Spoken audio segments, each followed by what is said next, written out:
शांति। ये बाबा की 18 तारीख की साकार वाणी है। सार है मुरली का। मीठे बच्चे, मनुष्य को देवता बनाने की सर्विस का तुम्हें बहुत बहुत शौक होना चाहिए, लेकिन इस सर्विस के लिए स्वयं में हड्डी धारना चाहिए। प्रश्न: आत्मा मैली कैसे बनती है? आत्मा पर कौन सी मैल चढ़ती है? तो बाबा ने कहा, मित्र संबंधियों की याद से आत्मा मैली बन जाती है। पहले नंबर का किचड़ा है देह अभिमान का, फिर लोभ मोह का किचड़ा शुरू होता है। यह विकारों की मैल आत्मा पर चढ़ती है, फिर बाबा की याद भूल जाती है, सर्विस नहीं कर सकते हैं। गीत: तुम्हारे बुलाने को जी चाहता है भगवान। ओम शांति। यह गीत बड़ा अच्छा है। बच्चे गारंटी भी करते हैं कि आपका सुन करके फिर यह ज्ञान सुनाने की दिल होती है। याद तो बच्चे करते हैं, यह भी जरूर है। कोई याद करते होंगे और मिले भी होंगे।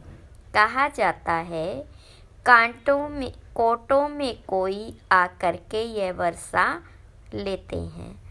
अभी तो बुद्धि बहुत विशाल हो गई है।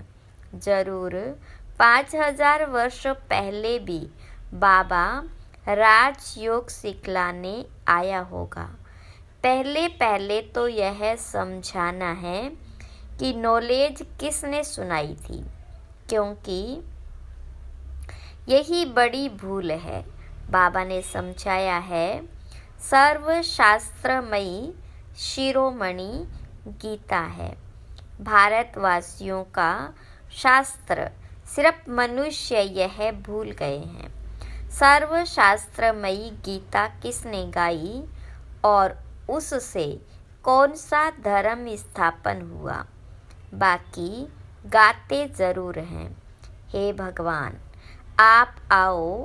भगवान तो जरूर आते ही हैं। नई पावन दुनिया की रचना रचने दुनिया का ही तो फादर है ना।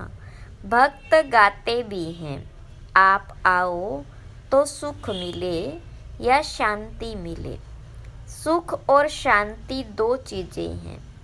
सतयुग में जरूर सुख भी है, बाकी सब आत्माएं शांति देश में हैं। यह परिचय देना पड़े। नई दुनिया में नया भारत राम राज्य था, उसमें सुख है।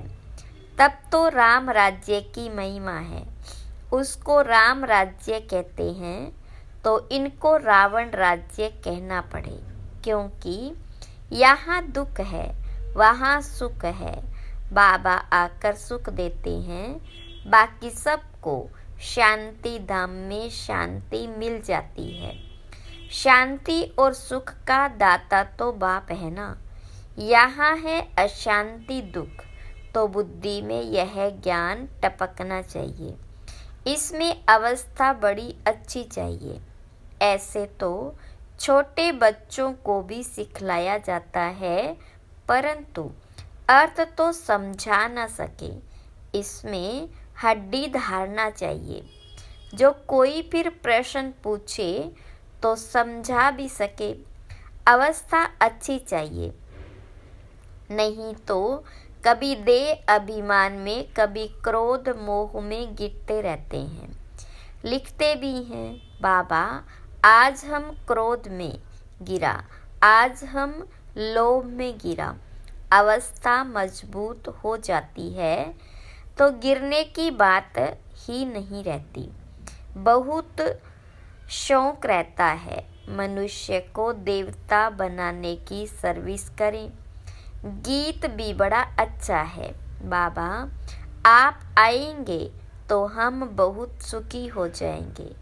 बाबा को आना तो जरूर है, नहीं तो पतित सृष्टि को पावन कौन बनाए। श्री कृष्ण तो देहधारी है, उनका व ब्रह्मा विष्णु शंकर का नाम नहीं ले सकते, गाते भी हैं पतित पावन आओ। तो उनसे पूछना चाहिए, यह तुमने किसके लिए कहा। पतित पावन कौन है और वह कब आएगा।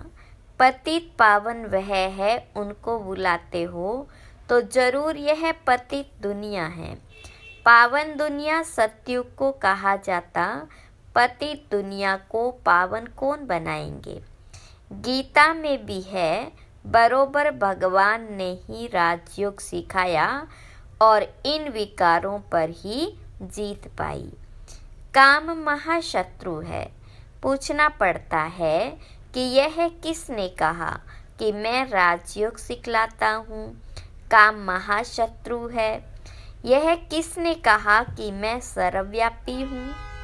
किस शास्त्र में है लिखा हुआ है। किसके लिए कहा जाता है पतित पावन।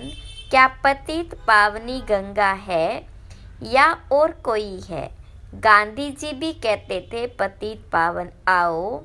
गंगा तो हमेशा है ही, वह कोई नई नहीं है।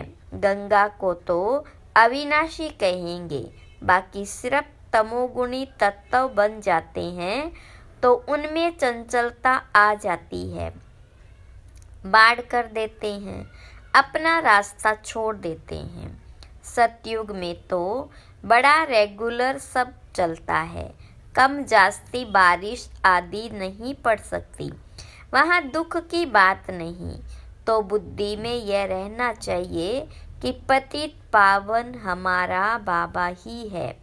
पतित पावन को जब याद करते हैं तो कहते हैं, हे भगवान, हे बाबा। यह किसने कहा। आत्मा ने।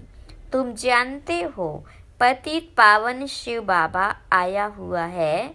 निराकार अक्षर जरूर डालना है, नहीं तो साकार को मान लेते हैं। आत्मा पतित बनी हुई है, यह कह नहीं सकते कि सब ईश्वर है। अहम ब्रह्म या शिवोहम कहना बात एक ही है, लेकिन रचना का मालिक तो एक ही रचता है। बल मनुष्य और कोई लंबा चौड़ा अर्थ करेंगे, हमारी बात तो है ही सेकंड की। सेकंड में बाबा का वर्षा मिलता है। बाप का वर्षा है स्वर्ग की राजाई। उनको जीवन मुक्ति कहा जाता है। यह है जीवन बंद। समझाना चाहिए, बरोबर जब आप आएंगे तो जरूर हमको स्वर्ग का मुक्ति जीवन मुक्ति का वर्षा देंगे। तब ही लिखते हैं मुक्ति जीवन मुक्ति दाता एक है। यह भी समझाना पड़े। सतयुग में है ही एक आदि सनातन देवी देवता धर्म। वहाँ दुख का नाम नहीं, वह है ही सुखधाम। सूर्यवंशी राज्य चलता है, फिर त्रेता में है चंद्रवंशी राज्य, फिर द्वापर में ही इस्लामी बोधि आएंगे। सारा पार्ट नूंदा हुआ है। एक बिंदी जैसी आत्मा में और परमात्मा में कितना पार्ट नूंदा हुआ है। शिव के चित्र में भी यह लिखना पड़ता है कि मैं ज्योतिर्लिंगम जितना बड़ा नहीं हूँ, मैं तो स्टार मेसल हूँ। आत्मा भी स्टार है, गाते भी हैं। ब्रकुटी के बीच में चमकता है अजब सितारा, तो वह है आत्मा ही ठहरी। मैं भी परमपिता परम आत्मा हूँ, परंतु मैं सुप्रीम पतित पावन हूँ। मेरे गुण अलग है, तो गुण भी सब लिखने पड़े। एक तरफ शिव की महिमा, दूसरे तरफ श्री कृष्ण की महिमा, अपोजिट बातें हैं। अक्सर अच्छी रीति लिखना पड़े, जो मनुष्य अच्छी रीति से पढ़कर समझ सके। स्वर्ग और नरक, सुख और दुख, चाहे श्री कृष्ण का दिन और रात कहो, चाहे ब्रह्मा का कहो, सुख और दुख कैसे चलता, यह तो तुम जानते हो। सूर्यवंशी है 16 कला, चंद्रवंशी है 14 कला। वह सर्वगुण संपूर्ण सतो प्रधान, वह सतो। सूर्यवंशी ही फिर चंद्रवंशी बन जाते। सूर्यवंशी फिर त्रेता में आएंगे तो जरूर चंद्रवंशी कुल में जन्म लेंगे, बल राजाई पद लेते हैं।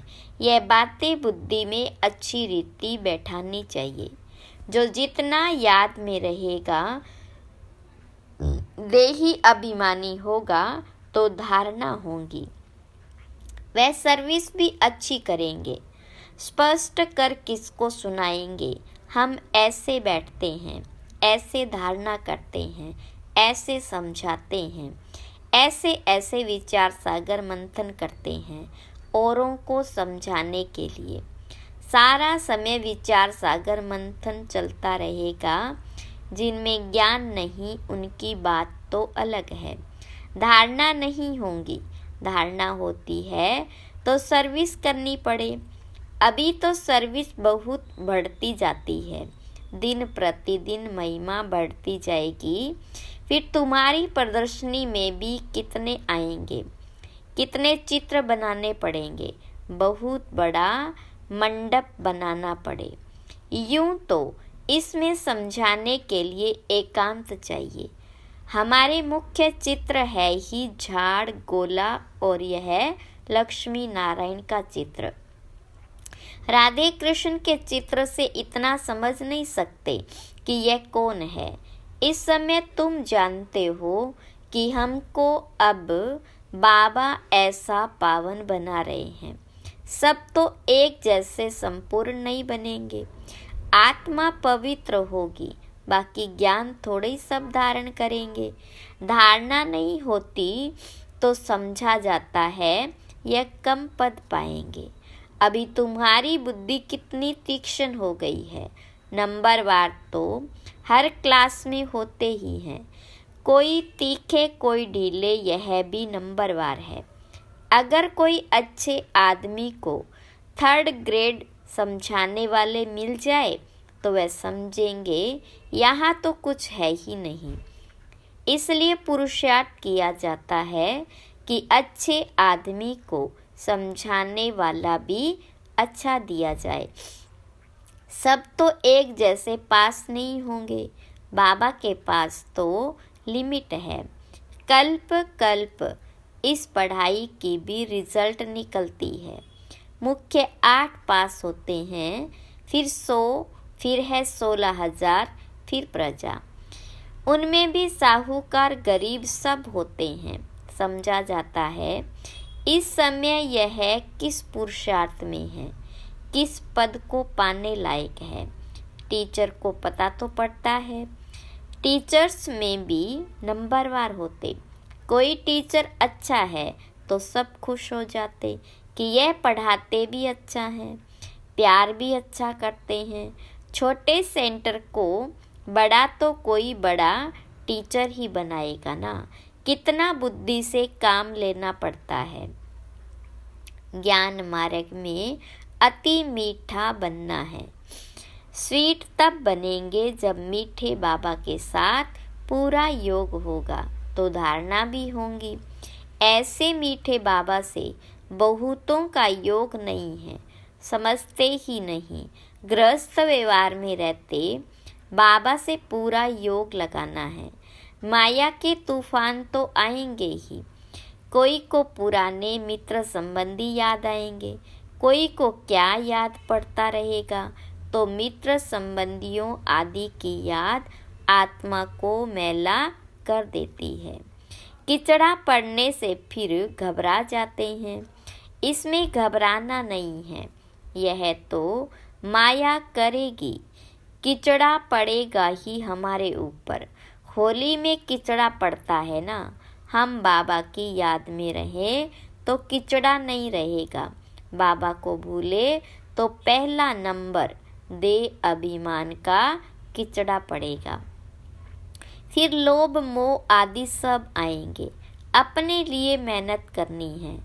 कमाई करनी है और फिर आप सामान बनाने की मेहनत करनी है। सेंटर्स पर सर्विस अच्छी होती है। यहाँ आते हैं तो कहते हैं हम जाकर प्रबंध करेंगे, सेंटर खोलेंगे, यहाँ से गए खलास। बाबा खुद भी कह देते तुम ये सब बातें भूल जाएंगे। यहाँ तो भट्टी में रहना पड़े जब तक समझाने लायक हो जाए। शिव बाबा का तो सबसे मीठा कनेक्शन है ना। समझ सकते हैं किस प्रकार की सर्विस करते हैं। स्थूल सर्विस का इजाफा मिलता अवश्य है, बहुत हड्डी सर्विस करते हैं, परंतु सब्जेक्ट तो है ना। उस पढ़ाई में भी सब्जेक्ट होते हैं तो इस पढ़ाई में भी सब्जेक्ट है। पहले नंबर की सब्जेक्ट है याद, पीछे पढ़ाई, बाकी सब है गुप्त। इस ड्रामा को भी समझना पड़ता है। यह भी कोई को पता नहीं है कि 1250 वर्ष हर एक युग में है। सतयुग कितना समय था? अच्छा, वहाँ कौन सा धर्म था? सबसे जास्ती जन्म यहाँ किसके होने चाहिए? बोधी, इस्लामी आदि इतने जन्म थोड़े ही लेंगे। किसकी बुद्धि में यह बातें नहीं हैं। शास्त्रवादियों से पूछना चाहिए कि तुम भगवानुवाच किसको कहते हो। सर्वशास्त्रमयी शिरोमणि तो गीता है। भारत में पहले पहले तो देवी देवता धर्म था, उनका शास्त्र कौन सा? गीता किसने गाई? श्री कृष्ण भगवानुवाच तो हो ना सके। स्थापना और विनाश कराना तो भगवान का ही काम है। श्री कृष्ण भला कब आया? अभी किस रूप में है?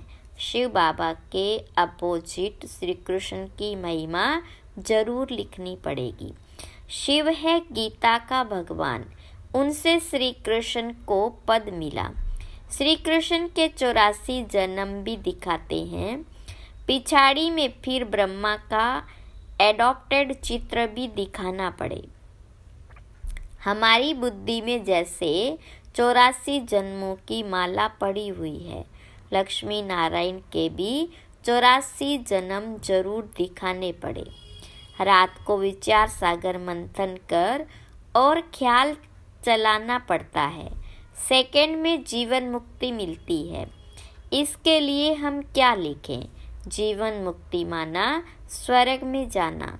सो तो जब बाबा स्वर्ग का रचयिता आए, उनके बच्चे बने, तब स्वर्ग के मालिक बने। सतयुग है पुण्य आत्माओं की दुनिया, यह कलयुग है पाप आत्माओं की दुनिया। वह है निर्विकारी दुनिया, वहाँ माया रावण का राज्य ही नहीं है। बल वहाँ यह सारा ज्ञान नहीं रहता, लेकिन हम आत्मा हैं। यह शरीर बूढ़ा हुआ, इसको अब छोड़ना है। यह तो ख्यालात रहते हैं ना। यहाँ तो आत्मा का भी ज्ञान कोई में नहीं है। बाबा से जीवन मुक्ति का वर्षा मिलता है तो याद भी उनको करना चाहिए ना। बाबा फरमान करते हैं मन मना भव। गीता में यह किसने कहा कि मन मना भव? मुझे याद करो और विष्णुपुरी को याद करो। यह कौन कह सकता है? श्री कृष्ण को तो पतित पावन कह न सके। 84 जन्मों का राज भी कोई थोड़े ही जानते हैं, तो तुम्हें सबको समझाना चाहिए। तुम इन बातों को समझकर अपना और सबका कल्याण करो तो तुम्हारा मान बहुत होगा। निडर हो, जहाँ तहाँ फिरते रहो, तुम हो बहुत गुप्त। भल ड्रेस बदल कर सर्विस करो, चित्र सदैव पास में हो। अच्छा, मीठे मीठे सिकिलदे बच्चों प्रति माता पिता बाप दादा का याद प्यार और गुड मॉर्निंग। रूहानी बाप की रूहानी बच्चों को नमस्ते। रूहानी बच्चों की रूहानी बाप दादा को याद प्यार गुड मॉर्निंग और नमस्ते। धारणा के लिए मुख्य सार। पहली पॉइंट, मीठे बाप से पूरा योग लगाकर अति मीठा और देही अभिमानी बनना है। विचार सागर मंथन कर। पहले स्वयं धारणा करनी है, फिर दूसरों को समझाना है। दूसरे पॉइंट, अपनी अवस्था मजबूत बनानी है, नीडर बनना है। मनुष्य को देवता बनाने की सर्विस का शौक रखना है। वरदान, सदा खुशी की खुराक खाने और खिलाने वाले खुशहाल खुश नसीब भव। विस्तार, आप बच्चों के पास सच्चा अविनाशी धन है, इसलिए सबसे साहूकार आप हो। चाहे सूखी रोटी भी खाते हो, लेकिन खुशी की खुराक उस सूखी रोटी में भरी हुई है, उसके आगे कोई खुराक नहीं। सबसे अच्छी खुराक खाने वाले, सुख की रोटी खाने वाले आप हो, इसलिए सदा खुशहाल हो। तो ऐसे खुशहाल रहो जो और भी देखकर खुशहाल हो जाए, तब कहेंगे खुश नसीब आत्माएं। स्लोगन, नॉलेजफुल वह है जिसका एक भी संकल्प व बोल व्यर्थ न जाए। ओम शांति।